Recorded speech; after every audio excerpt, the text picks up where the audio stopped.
Viewers আগে আমরা দেখিয়েছিলাম যে কিভাবে একটা সেলস অর্ডার লিস্ট করতে হয়, সেটা হচ্ছে ব্রাঞ্চ টাইপ 2 এর ক্ষেত্রে। এখন আমরা দেখাবো যে ব্রাঞ্চ টাইপ 1 এর ক্ষেত্রে কিভাবে সেলস অর্ডার করতে হয়। তো ব্রাঞ্চ টাইপ 2 এবং 1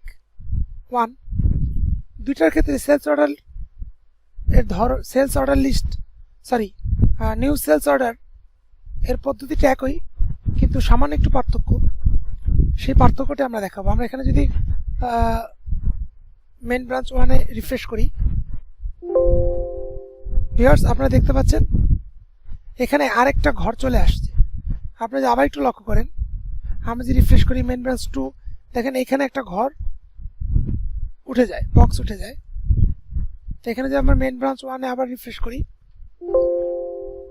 দেখুন এখানে একটা ঘর চলে আসছে নতুন করে।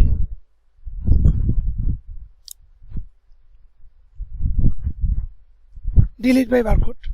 আচ্ছা, তো এবার আসি যে আমাদের ওই আগের মতোই আমরা কোনো প্রোডাক্ট আমাদের এই কার্টের মধ্যে অ্যাড করার জন্য আমরা কি করব, এখানে প্রোডাক্টের নাম দিয়ে সার্চ করতে পারি।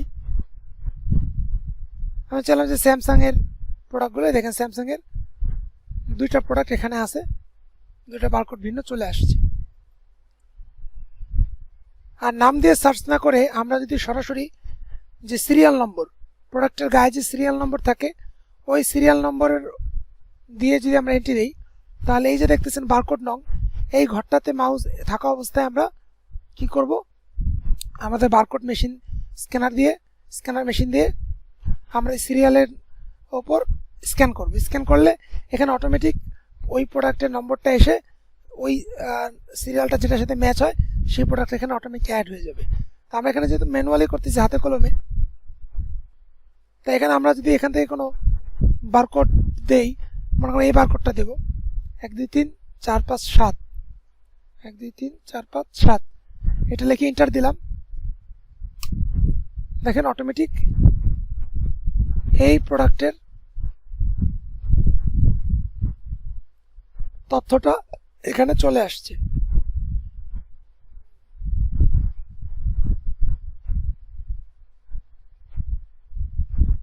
আমরা যদি আরেকটা বারকোড দেই 1 2 3 4 5 6 7 7, 1 2 3 4 5 6 7 7, এন্টার।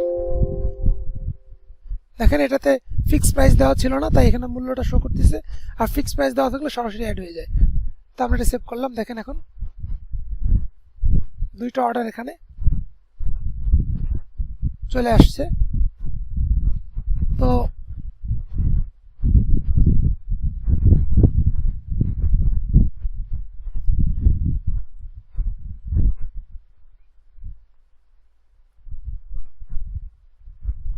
এখানে দেখেন ওয়ারেন্টি সহ চলে আসছে, প্রোডাক্টের সিরিয়াল নম্বর কত সেই সিরিয়াল নম্বরটা সহ এখানে চলে আসছে। বাকি যে পদ্ধতি আপনার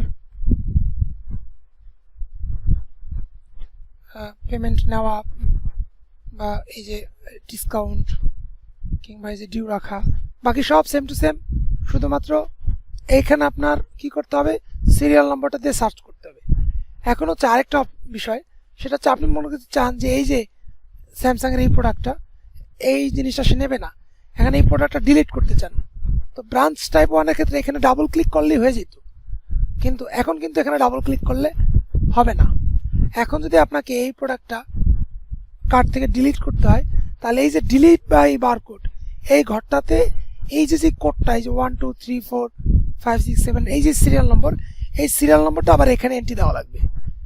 এখানে এন্ট্রি দিয়ে এখানে এই সিরিয়াল নম্বরটা লিখে এন্টার দিলে তাহলে এই প্রোডাক্টটা ডিলিট হয়ে যাবে। এইটি ছিল মূল পার্থক্য। আপনার ব্রাঞ্চ টাইপ 2 যেটা, সেখানে কিন্তু আপনি কি হয়েছিল, এখান থেকে অ্যাড করলে এখানে আসতো, আর এখানে ডাবল ক্লিক করলে আপনার আবার আপডেট করার অপশন আসতো যে ডিলিট করে দিবেন বা কয় পিস দেবেন। কিন্তু এখন কিন্তু এখান থেকে অ্যাড করার পরে আপনাকে যদি ওই প্রোডাক্টটা ডিলিট করতে হয়, তাহলে ঠিক ওই নির্দিষ্ট ওই প্রোডাক্টটা এর বারকোড এখানে দিতে হবে। আমরা যেমন চাচ্ছি এই যে এই প্রোডাক্টটা, এই যে এই বারকোড সিরিয়াল নম্বরটা ডিলিট করে দিতে। তো এখানে যে আমরা এখন লিখি 1 2 3 4 5 6 7 7, এন্টার দেই, দেখেন ওই প্রোডাক্টটা ডিলিট হয়ে গেছে।